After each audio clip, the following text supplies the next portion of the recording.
민수기 35장 9절에서 34절입니다.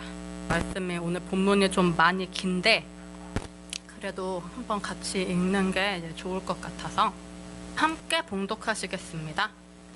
여호와께서 또 모세에게 말씀하여 이르시되 이스라엘 자손에게 말하여 그들에게 이르라. 너희가 요단강을 건너 가나안 땅에 들어가거든 너희를 위하여 성읍을 도피성으로 정하여 부지 중에 살인한 자가 그리로 피하게 하라. 이는 너희가 복수할 자에게서 도피하는 성을 삼아 살인자가 회중 앞에 서서 판결을 받기까지 죽지 않게 하기 위함이니라. 너희가 줄 성읍 중에 6을 도피성이 되게 하되 세 성읍은 요단 이쪽에 두고 세 성읍은 가나안 땅에 두어 도피성이 되게 하라. 이 6성읍은 이스라엘 자손과 타국인과 이스라엘 중에 거류하는 자의 도피성이 되리니 부지 중에 살인한 모든 자가 그리로 도피할 수 있으리라. 만일 철 연장으로 사람을 쳐 죽이면 그는 살인자니 그 살인자를 반드시 죽일 것이요. 만일 사람을 죽일 만한 돌을 손에 들고 사람을 쳐 죽이면 이는 살인한 자니 그 살인자는 반드시 죽일 것이요. 만일 사람을 죽일 만한 나무 연장을 손에 들고 사람을 쳐 죽이면 그는 살인한 자니 그 살인자는 반드시 죽일 것이니라. 피를 보복하는 자는 그 살인한 자를 자신이 죽일 것이니 그를 만나면 죽일 것이요. 만일 미워하는 까닭에 밀쳐 죽이거나 기회를 엿보아 무엇을 던져 죽이거나 아기를 가지고 손으로 쳐 죽이면 그 친자는 반드시 죽일 것이니 이는 살인하였음이라. 피를 보복하는 자는 살인자를 만나면 죽일 것이니라. 악의가 없이 우연히 사람을 밀치거나 기회를 엿봄이 없이 무엇을 던지거나 보지 못하고 사람을 죽일 만한 돌을 던져서 죽였을 때에 이는 악의도 없고 해하려 한 것도 아닌즉 회중이 친자와 피를 보복하는 자 간에 이 규례대로 판결하여 피를 보복하는 자의 손에서 살인자를 건져내어 그가 피하였던 도피성으로 돌려보낼 것이요. 그는 거룩한 기름 부음을 받은 대제사장이 죽기까지 거기 거주할 것이니라. 그러나 살인자가 어느 때든지 그 피하였던 도피성 지경 밖에 나가면 피를 보복하는 자가 도피성 지경 밖에서 그 살인자를 만나 죽일지라도 피 흘린 죄가 없나니 이는 살인자가 대제사장이 죽기까지 그 도피성에 머물러야 할 것임이라. 대제사장이 죽은 후에는 그 살인자가 자기 소유의 땅으로 돌아갈 수 있느니라. 이는 너희의 대대로 거주하는 곳에서 판결하는 규례라. 사람을 죽인 모든 자, 곧 살인한 자는 증인들의 말을 따라서 죽일 것이나 한 증인의 증거만 따라서 죽이지 말 것이요. 고의로 살인죄를 범한 살인자는 생명의 속전을 받지 말고 반드시 죽일 것이며 또 도피성에 피한 자는 대제사장이 죽기 전에는 속전을 받고 그의 땅으로 돌아가 거주하게 하지 말 것이니라. 너희는 너희가 거주하는 땅을 더럽히지 말라. 피는 땅을 더럽히나니 피 흘림을 받은 땅은 그 피를 흘리게 한 자의 피가 아니면 속함을 받을 수 없느니라. 너희는 너희가 거주하는 땅, 곧 내가 거주하는 땅을 더럽히지 말라. 나 여호와는 이스라엘 자손 중에 있음이니라. 아멘. 네, 오늘 본문 말씀은 도피성에 관한 말씀입니다. 하나님께서 이스라엘 자손이 가나안 땅에 들어간 후에 도피성을 택해서 정하라고 명령을 하셨죠. 여기는 누가 들어가서 피하는 곳이냐면 부지 중에, 그러니까 나도 모르게 살인을 한 사람이 들어가서 피하는 곳이에요. 그래서 판결을 받기까지 죽음을 면할 수 있도록 생명을 부지해주는, 안전하게 죽음으로부터 보호를 받을 수 있는 곳입니다. 오늘 본문은 크게 6단락으로 구성이 되어 있어요. 9절에서 34절이 크게 이제 6뭉텅이로 쪼갤 수가 있는데, 먼저 첫 번째는 9절에서 12절 말씀이에요. 부재 중에 살인한 자는 도피성에 피하게 해서 죽지 않게 해라 라는 게 이제 9절에서 12절이 명령하는 거죠. 오늘 본문의 핵심적인 주제입니다. 그 다음에 13절에서 15절이 이제 두 번째 뭉치인데, 13절에서 15절은 도피성을 어떻게 둘 것인지, 도피성의 위치를 어떻게 정할 건지를 하나님이 말씀해 주시고 계세요. 하나님이 도피성을 그냥 무조건 내 마음대로 정하는 게 아니라 하나님이 정하시는 거죠, 그 위치를. 그 다음에 16절에서 21절을 보시면 여기는 뭐에 대한 말씀이냐면, 부지 중에 죽인 게 아니고 마음 먹고 죽인 사람, 고의로 죽인 사람에 대해서 어떻게 처벌하는지에 대해서 얘기하는데, 무려 1번, 2번, 3번, 4번, 5번, 6번에 걸쳐서 반복해서 하는 말이 뭐냐면 무조건 그대로 죽여라 라는 거죠. 반드시 죽이라는 겁니다. 그거를 6번이나 반복하면서 굉장히 강조해요. 눈에는 눈, 이에는 이라는 그 보복의 정신을 명백하게 보여주고 있습니다. 그 다음에 말하는 게 이제 22절에서 25절. 여기서는 뭐를 말하냐면은, 근데 고의로 죽인 게 아니고 모르고 죽인 사람, 부지 중에 죽인 사람은 어떻게 하냐? 도피성에 피해서 죽지 않게 해라, 살게 해라 하면서 모르고 죽인 자가 어떤 사람인지를 또 상세하게 얘기를 해줘요. 악의 없이, 우연히, 못 보고 죽인 자. 상세하게 어떤 게 부지 중에 죽인 건지를 이야기를 해줍니다. 그 다음에 이 사람이 도피성에 들어간 다음에 일에 대해서 이제 얘기하는 게 그 다음 구절이죠. 26절에서 28절을 보면은 여기는 이제 이 사람이 도피성 밖으로 나가면 어떻게 되냐? 나가면 죽는다. 한 번 도망쳐 들어간 도피성에서 나가면 죽음이다라는 것을 보여주고 있어요. 반드시 도피성 안에 한 번 들어갔으면 거기 계속 머물러야 된다는 거죠.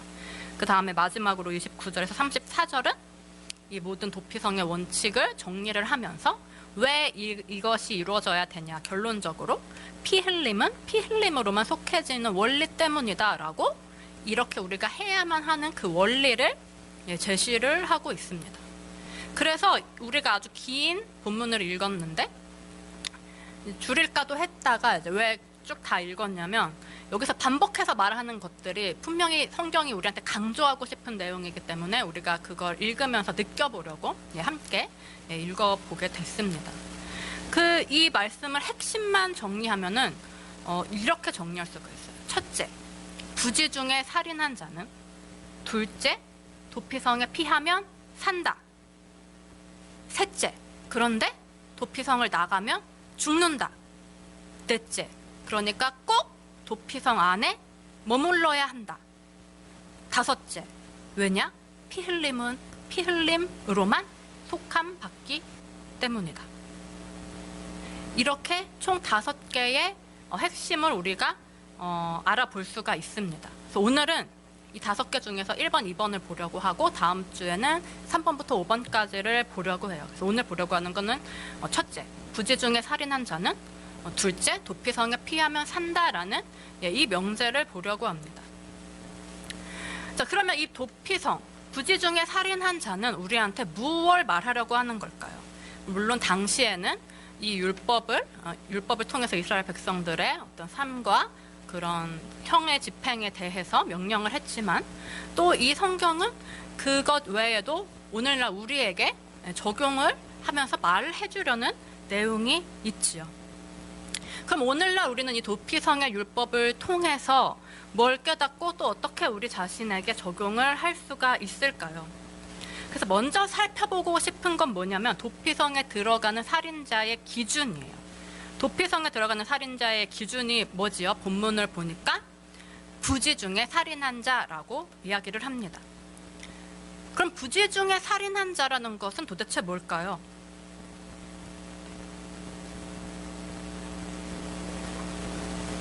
먼저 살인이 뭔지에 대해서 생각을 해보고 싶어요. 살인이라는 게 뭐죠? 생명을 죽이는 거죠.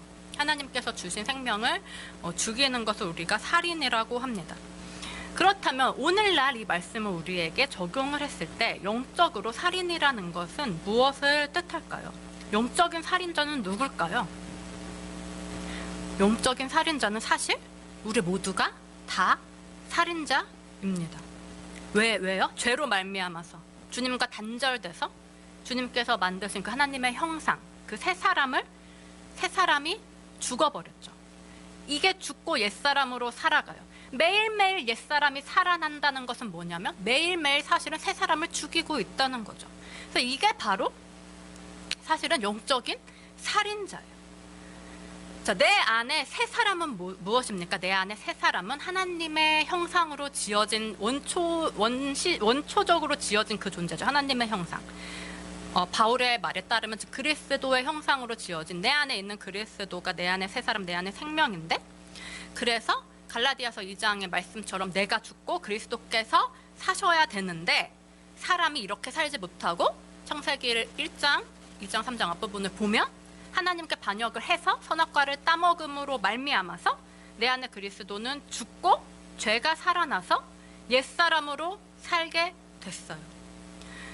이렇게 죄가 살아나서 내 안에 하나님의 형상, 새 사람을 죽인 이것이 바로 사실은 성경이 근본적으로 우리에게 말하고 싶어하는 영적인 살인이라는 거예요. 자, 우리 선악과를 따먹었다는 게 뭔지는 예전에 함께 봤었습니다. 하와가 선악과를 따먹었다는 말의 의미가 뭐냐? 그냥 내 조상, 저 먼 내 조상이 뭐 죄를 지어서 그 죄가 나한테까지 전해 내려서 나도 죄인이 됐다. 이게 선악과를 따먹어서 죄인이 됐다는 그 속에 들어있는 의미가 아니고, 선악과는 뭐냐 하니까 선과 악을 분별하게 하는 나무의 열매죠. 즉 선과 악, 좋음과 나쁨, 이것을 판단하는 그 기준과 그 생각, 이게 바로 선악과죠. 내가 매일매일 나의 기준으로 선과 악을 판단하고 좋은 것과 나쁜 것을 판단해요. 이건 좋아, 이건 나빠. 나쁜 게 있을 때는 걱정하고 좋은 것 같으면 좋아하고. 근데 사실은 까보면 그렇지 않을 때가 더 많은데 우리는 그렇게 시달리면서 스스로를 시달리게 하면서 살아요. 이렇게 매일매일 내가 내 기준으로 판단해서 나 자신을 고통 속으로 넣으면서 사는 것이 바로 매일매일 선악과를 따먹는 것이죠. 내가 매일매일 선악과를 따먹어요. 매일매일 하나님의 말씀을 어기고 죄를 짓는 거죠. 이게 바로 내가 죄인이다. 하와가 선악과를 따먹음으로써 내가 죄인이 되었다라는 말씀의 의미라는 걸 우리가 전에 함께 봤어요. 그러면 이렇게 매일매일 죄를 짓는 나는 단어만 바꿔 말하면 사실은 무엇입니까? 매일매일 새 사람을 죽이고 있는, 매일매일 살인하고 있는 살인자라는 것입니다. 자, 그럼 본문 16절에서 21절에 결코 도피성에 들어갈 수 없는 살인자에 대해서 기록하면서 뭐라고 하냐면 고의로, 악의로, 일부러 살인한 자는 도피성에 들어갈 수 없다고 해요. 그리고 이런 살인자는 반드시 죽여라 하고 명령하죠. 그런데 도피성에 들어갈 수 있는 살인자가 있으니 이 사람은 뭐냐면 오직 부지 중에 살인한 자다. 자, 그럼 부지 중에 살인했다는 게 도대체 무슨 뜻일까요? 성경은 우리가 태어날 때부터 죄인이었다고 말을 합니다. 태어날 때부터 죄인이었다는 것은 뭐냐면 사실은 태어나는 순간 내가 이미 죄인인데 죄인이라는 사실을 알지 못한다는 뜻을 함축적으로 포함을 하고 있죠. 내가 죄인으로 태어났는데 죄인인지 뭔지에 대한 기준이 없는 거죠. 그래서 누군가가 우리가 죄인이라는 사실을 알려주지 않으면 우리는 스스로는 죄인이라는 사실을 혼자 깨달아서 알 수가 없어요. 또 우리가 본래 죄인으로 태어났다는 사실이 낳는 치명적인 결과는 뭐냐면 죄인인 줄도 모르니까 죄가 뭔지도 모른다는 거예요. 죄가 뭔지를 몰라요. 세상이 말하는 죄는 성경이 말하는 죄와 다르죠. 물론 같은 부분이 있지만 다른 부분도 많아요. 물론 세상에서 말하는 모든 죄를 성경 역시 죄라고 말하죠. 하지만 성경이 말하는 죄는 세상에서 말하는 죄를 넘어선 그 죄들을 야기하는 더 근본적이고 근원적인 죄예요. 우리 지난번에 잠깐 봤는데 고라의 반역 사건에서 고라와 다단과 아비람이 모세에게 반역했을 때 모세와 아론은 이 반역에 앞장섰던 고라와 다단과 아비람만 반역자라고 생각했어요. 그런데 결국 알게 된 사실은 뭐냐면 결국 알게 된 건 고라와 다단과 아비람뿐만 아니라 모든 회중이 다 반역자였다는 사실을 알게 됐죠. 아론의 지팡이 이전에 나왔던 사건입니다. 자, 무슨 뜻이냐면 이 사건을 통해서 우리가 알아야 되는 것은 뭐냐면 우리는 내가 지금 하고 있는 하나의 어떤 생각, 내가 지금 입 밖으로 내뱉은 하나의 어떤 말만 죄라고 생각하기 쉽지만은 사실은 그렇지가 않다는 거예요. 내가 무심코 한 말, 아무 의식 없이 한 말, 내가 무심코 하는 생각, 아무 생각 없이 하는 생각, 당연하게 여기면서 지금까지 그렇게 생각해온 것들이 사실은 어떤 것인지 우리는 심각하게 고민을 해볼 필요가 있다는 것입니다. 내 생각의 방식이, 내 말의 방식이, 내 삶의 방식이, 내 인생을 살아가는 방식이 사실은 근원적인 죄라는 것에서부터 시작해서 그 모든 과정과 그 모든 출발과 그 모든 끝이 사망을 향해 달리고 있다는 사실을 우리는 전혀 알지 못한 채로 이걸 그냥 당연하게 여기면서 살아가고 있다는 거죠. 요것만 죄야, 저것만 죄야. 사실은 전체가 죄인데 우리는 그거를 모르는 거예요. 그리고 또한 세상이 우리를 쉽게 속이는 건 뭐냐면 요거 하나에 집중하게 만들어요. 요게 죄야. 그러니까 요거만 집중해서 요거만 해결하면 돼. 우리가 요것만 보게 만들어서 더 커다란 것을 보지 못하게 하는 거죠. 우리가 예수님을 믿을 때 제일 쉽고 간단하게 듣는 첫 마디 말이 뭐냐면 예수님을 믿으면 구원을 받는다는 얘기예요. 옳은 얘기죠. 그런데 예수님을 믿는다는 게 뭔지를 알지 못하면 이 얘기는 가장 옳고 가장 아름답고 가장 복된 복음인 동시에 가장 위험한 이야기가 될 수도 있습니다. 자, 예수님을 믿는다는 게 무엇이죠? 예수님을 믿는다는 것은 우리가 많이 본 말씀인데 예수님께서 말씀하시기를 나더러 주여 주여 하는 자마다 천국에 들어갈 것이 아니요 오직 내 아버지의 뜻대로 행하는 자라야 들어가리라. 믿음이라는 거는 생각이나 내가 그렇게 여기는 거나 내 감각이나 이런 것이 아니고 행함이라는 것을 예수님은 말씀을 하고 계시죠. 그러면 하나님의 뜻대로 행한다는 건 뭘까요? 하나님 뜻대로 행한다는 건 내가 내 의지와 내 힘과 내 노력으로 열심히 하나님을 뜻을 행하려고 하는 것. 그래서 억지로 참고 억지로 행하다가 막 어느 날 빵 터져버리는 이런 게 행함이 아니라 성경이 말하는 건 뭐냐면은 내 안이 성령님으로 가득 차서 그 성령 하나님이 내 삶을 다 지배하시고 내 생각을 다 지배하세요. 그래서 나로 자동적으로 어떻게 만드냐면 죄라는 것을 혐오하게 만드는 거예요. 왜냐면 하나님은 죄를 혐오하시니까 하나님이 내 안에 들어오면 죄를 나도 혐오하게 되죠. 죄를 혐오해요. 그래서 죄를 짓지 않으려고 내가 억지로 참는 게 아니고 그냥 그런 말이나 행동 자체가 그냥 싫은 거예요. 혐오스러워. 그러니까 당연히 하지 않게 되죠. 나는 의식도 못하는데 돌아보면 하나님이 그렇게 하셔서 다 그렇게 행해져 있는 상태. 이게 바로 하나님의 뜻대로 행하는 것입니다. 바꿔 말하면 뭐냐면 이것을 다른 말로 조금만 바꿔 말하면 내 안에 성령님이 들어오셨어요. 그래서 내 의식이 성령님의 의식으로 바뀌는 거죠.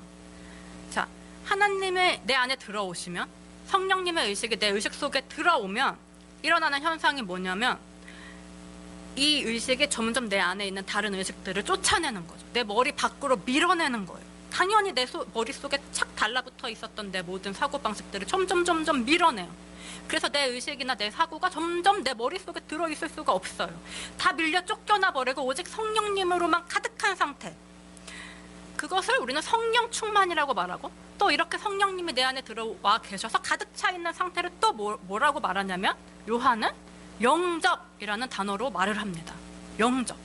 요한복음 1장에서 말하는 영접은 바로 이런 상태를 말하는 거죠.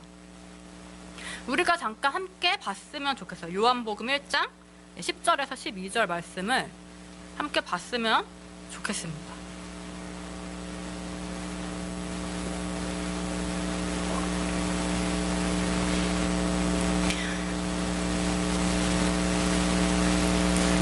요한복음 1장 10절에서 12절 말씀 함께 봉독하시겠습니다. 그가 세상에 계셨으며 세상은 그로 말미암아 지은 바 되었으되 세상이 그를 알지 못했고 자기 땅에 오매 자기 백성이 영접하지 아니하였으나 영접하는 자, 곧 그 이름을 믿는 자들에게는 하나님의 자녀가 되는 권세를 주셨으니. 아멘. 자, 11절에서 자기 땅에 오셨대요. 메시아, 구원자, 진리, 말씀이신 분이 자기 땅에 오셨습니다. 자기 땅이라는 것은 어떤 표현인가요? 자기 땅이라는 건 땅의 주인이 있다는 거죠.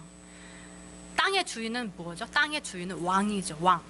왕이 자기 땅, 자기 통치 국가에 통치하러 온 거예요. 그런데 자기 백성이 뭐 하지 않았냐면 영접하지 않았대요. 왕을 왕으로 받아들이지 않았다는 뜻이에요. 요한복음 1장에 말하는 영접이라는 것은 단순히 주님이 내 안에 오셨어, 그냥 친구처럼 오셔서 나와 함께 하신다, 이런 의미가 아니고, 주님이 왕으로 오셔서 그분을 왕으로 받아들였다, 나의 왕으로 인정하고 그 통치 가운데 있기로 했다, 그래서 내 인생의 모든 주권이 주님께로 넘어갔다는 의미인 거예요. 그래서 내가 삶을 살던 나의 법, 나의 기준, 내 생각은 다 없어져 버리고 그 자리를 대신 주님의 것들이 채운 상태, 그게 바로 영접인 거죠. 그게 바로 영접인 거예요. 그러니까 내 삶 전체가 이제는 뭐가 돼요? 그분의 뜻대로 행하게 돼요. 죽도록 그분의 뜻만 행해요. 이걸 요한이 다른 표현으로 뭐라고 말하냐면 죽도록 충성한다는 표현으로 말하죠. 요한계시록 2장 10절에서 죽도록 충성하라라는 표현으로 이 영접의 상태를 말합니다. 계시록 2장 10절 우리 함께 봤으면 좋겠어요. 계시록 2장 10절. 우리가 많이 인용하는 구절인데 이게 어떤 문맥 속에서 요한이 무슨 말을 하고 싶어서 이 말을 우리에게 했는지를 우리가 함께 봤으면 좋겠습니다.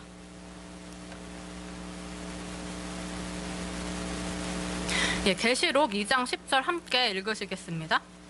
너는 장차 받을 고난을 두려워하지 말라. 볼지어다 마귀가 장차 너희 가운데에서 몇 사람을 옥에 던져 시험을 받게 하리니 너희가 10일 동안 환난을 받으리라. 내가 죽도록 충성하라. 그리하면 내가 생명의 관을 내게 주리라. 아멘. 자, 어떤 문맥 속에 등장합니까? 시작이 무엇입니까? 시작이 뭐냐면 너는 장차 받을 고난을 두려워하지 말라. 너희가 10일 동안 환난을 받으리라. 자, 죽도록 충성하는데 어디서 충성하라는 거냐면은 고난 속에서, 환난 속에서 하라는 것이에요. 환난과 고난이 뭐죠? 우리 삶의 환난과 고난이 뭔지 우리 지난번에 역대상 4장을 통해서 함께 봤어요. 어떤 본문이었냐면 함의 자손이 살던 땅에 시므온 자손이 가는 얘기였죠.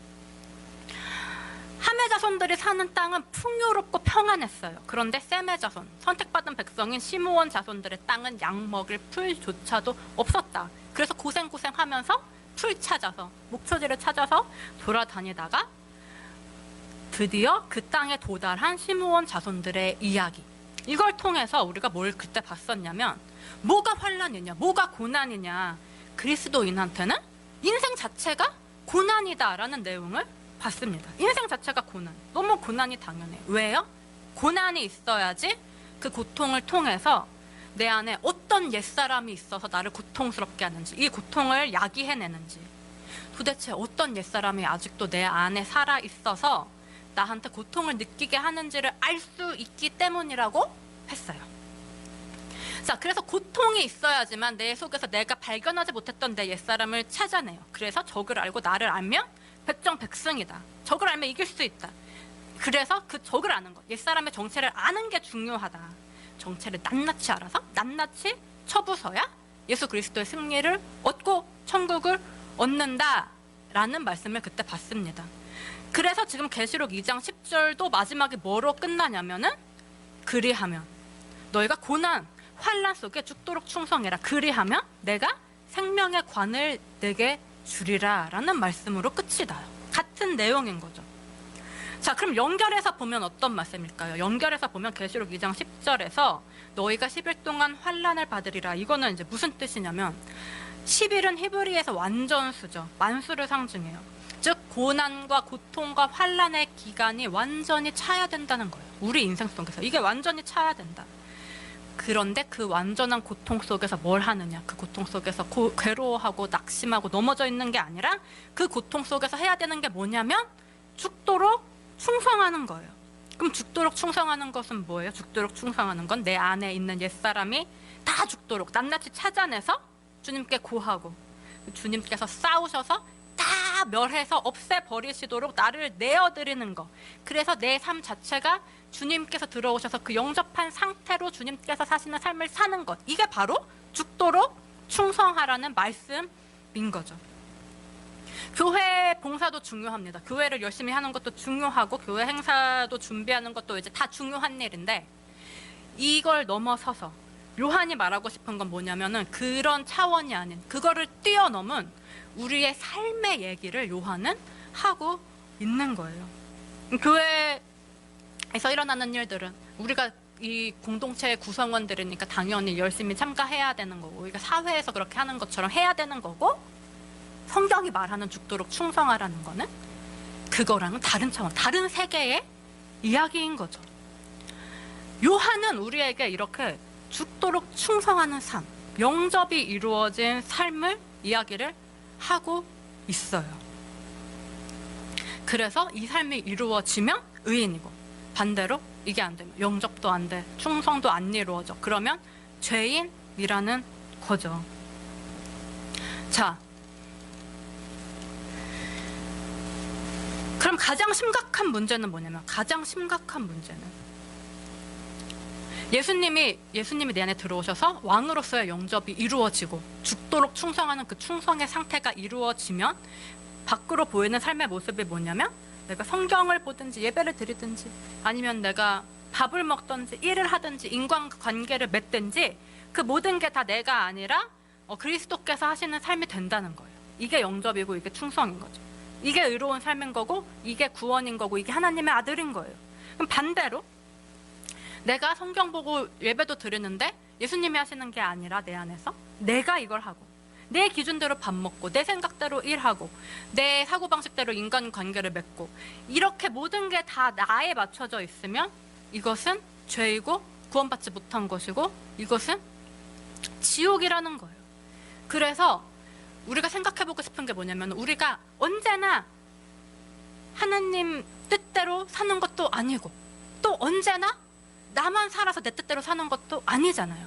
우리가 말씀 듣고 기도하고 성령님이 내 안에 오셔서 은혜가 충만할 때는 주님의 사시는 삶을 느끼면서도 또 내 옛사람이 불쑥 튀어나오면 다 언제 그랬냐는 듯이 잊어버리고 내 생각대로 살아요.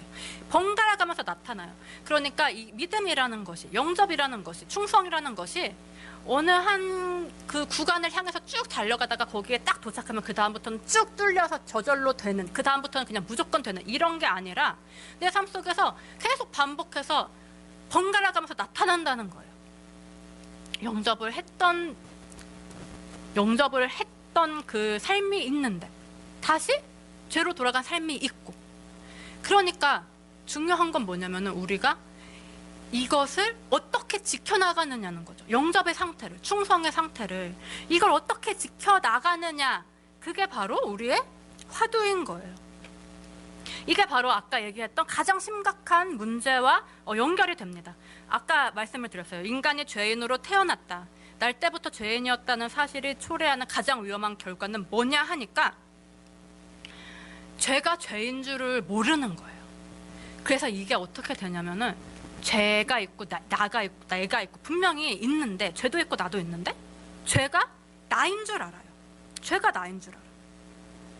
내 생각이라고 여겨요. 내 기준이라고 여겨요. 나 자신이라고 여겨요.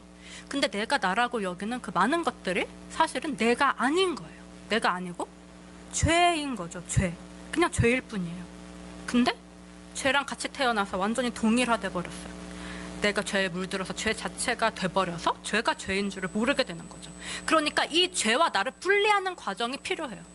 나랑 완전히 하나가 돼서 뒤엉켜 있는 이 죄라는 것을 나에게서 분리해서 떼어내는 과정이 필요한데, 그러려면은 먼저 선행되어야 하는 게 뭐냐 하니까 도대체 뭐가 나고 뭐가 죄인지를 알아야 되는 거예요. 죄가 뭔지 알아야지 이거를 떼어낼 수가 있잖아요. 그런데 이걸 모르면 죄랑 나랑 끊임없이 뒤엉켜 있어서 이 죄가 난 줄 알고 자꾸만 사니까 내가 주님을 영접했고 내가 주님께 충성했었는데 내가 알지 못하는 얘가 튀어나와 버리는 순간은 다시 이 생명은 죽어버리고 죄가 살아나서 죄에 대해 살아서 옛사람으로 사는 모습이 드러나 버리는 것입니다.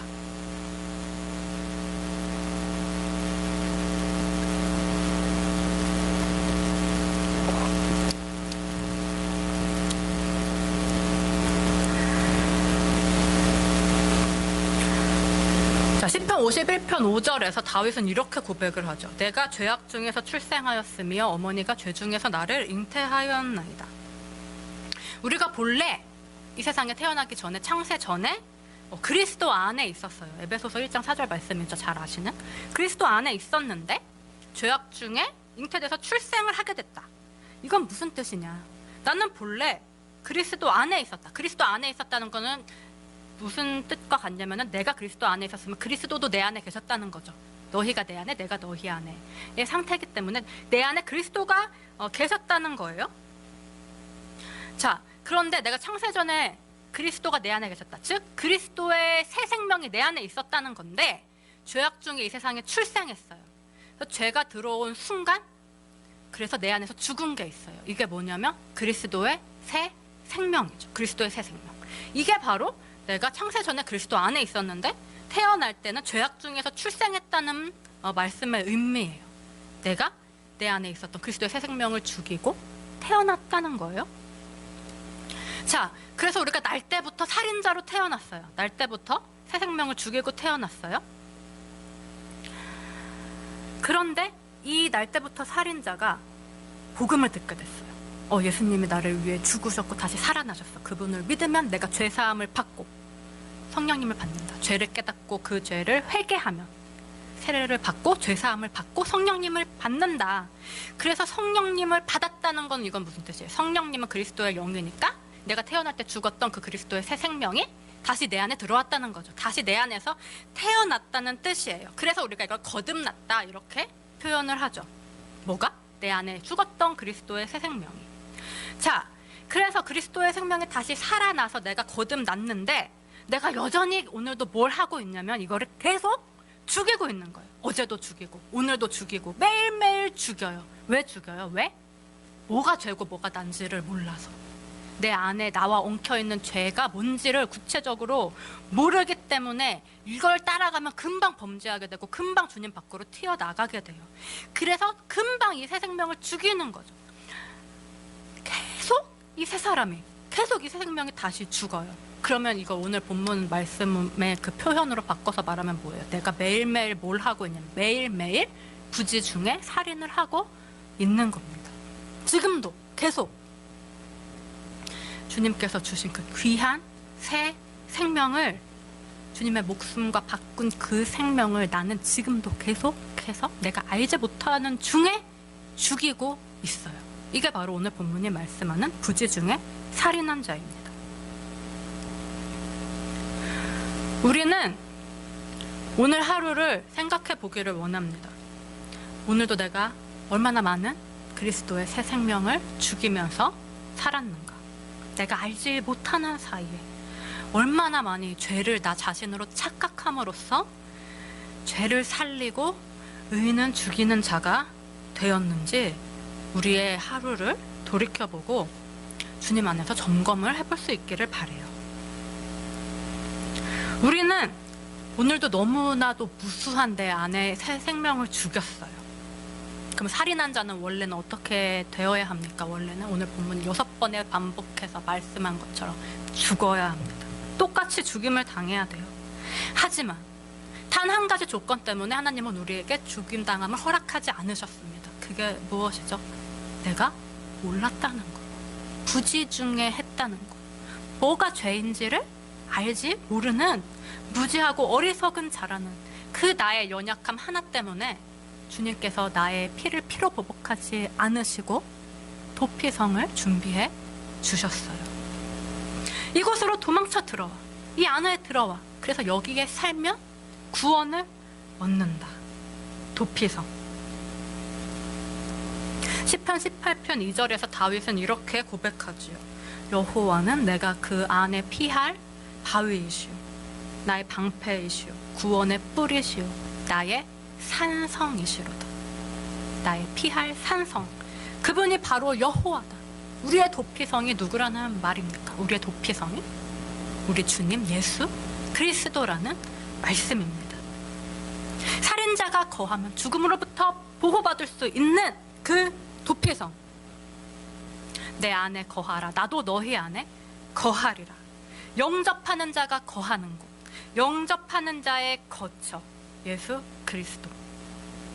그래서 오늘 본문 말씀을 기록한 모세는 그의 다른 시에서 이렇게 고백하죠. 주여, 주는 대대에 우리의 거처가 되셨나이다. 주님 안에 들어가면 삽니다. 그리고 주님 안에 거하면 주님도 내 안에 거하십니다. 무엇이 이루어지는 것입니까? 영접, 죽도록 충성. 요한이 말하는 그 천국의 상태가 이루어지는 거죠. 요한이 우리에게 전해준, 예수님이 살아계실 때 하셨던 그 모든 말씀과 요한이 우리에게 전해준 영접이라는 진리와 요한이 우리한테 전해준 충성의 원리, 그 모든 계시들, 이것은 이미 도피성에 대한 율법이 우리에게 말을 했던 것이었어요. 이미 오래전에, 아주 오래전에 우리가 그것이 무엇인지도 깨닫지 못했을 때 주님께서 먼저 우리한테 주셨던 말씀이었죠. 그 말씀이, 그 언약이 지금도 우리를 부르고 지금도 우리에게 약속하고 있습니다. 이 도피성 안으로 들어와라. 그러면 내가 너를 구원하겠다. 우리가 바로 이 말씀을 믿고 도피성 되신 주님 안으로 피해 들어가는 복된 도피자들이 되기를 원합니다. 그 시작은 무엇이에요? 그 시작은 부지 중에 내가 어떻게 내 안에 있는 새 생명을 죽였는지 아는 것. 우리가 이걸 모르면, 내가 부지 중에 살해했다는 이 사실을 모르면 문제가 뭐냐면 도피성으로 도망갈 생각을 안 해요. 내가 사람을 죽여놓고도 죽인 줄도 모르고 어떻게 죽였는지도 모르고, 그러면 남는 건 뭐냐면 가만히 있다가 피를 보복하는 자가 와서 때려 죽이면 그냥 끝이라는 거예요. 중요한 건 뭐냐면 내가 부지 중에 죽였다는 사실을 아는 것. 내 안에 내가 모르는 부지 중에 남아있는 죄가 뭔지, 내 어떤 생각인지, 내 어떤 인식인지를 아는 것이 이 모든 도피의 시작이고 구원의 시작인 거죠. 우리가 너무나 당연하게 생각하면서 살아왔던 그 생각이 사실은 잘못된 것일 수가 있어요. 그래서 우리는 우리의 모든 생각을 의심하고 말씀 앞에서 반복해서 점검을 해보아야 합니다. 하나님은 우리의 수준에 맞춰서 알려주시는 분이기 때문에 어떨 때는 똑같은 생각이라 할지라도 언제는 옳은 것 같은데 언제는 틀린 것 같고 달라요. 하나님은 우리가 받아들일 수 있을 만큼 알려주시기 때문에, 그래서 우리가 무엇이 옳다고 생각을 했어도 거기에 안주하지 않고 끊임없이 의심하면서 더 깊은 하나님의 뜻이 무엇인지를 찾아 나가야 할 필요가 있는 거죠. 그러면 사람들은 우리한테 이렇게 말할 거예요. 너는 왜 그렇게 복잡하게 사니? 너는 무슨 생각이 그렇게 많니? 꼭 그렇게까지 해야 해? 꼭 그렇게까지 해야 됩니다. 전쟁에 나간 군인이 죽기 살기로 싸워야 돌아올 수 있듯이, 겨우 살아 돌아올 수 있듯이 우리도 죽기 살기로 씨름하고 이걸 찾고 의심하고 구하고 여기에 매달리지 않으면 결코 이 전쟁에서 살아 돌아갈 수가 없어요. 우리가 돌아가는 곳이 어디입니까? 창세전에 있었던 그 그리스도 안, 천국 돌아가야죠. 숨겨진 죄를 찾고 깨달아가는 과정은 고통스럽습니다. 아주 힘들 거예요. 하지만 그 죄를 깨닫기만 하면 그 후에는 나의 도피성이신 주님께로 도망가서 그분의 보호를 받을 수가 있습니다. 그러면 그 뒤에는 천국뿐이죠. 우리의 모든 삶이 이 도피성이라는 천국 안에서 주님의 보호와 평안을 누리는 복된 삶이 되기를 간절히 바랍니다.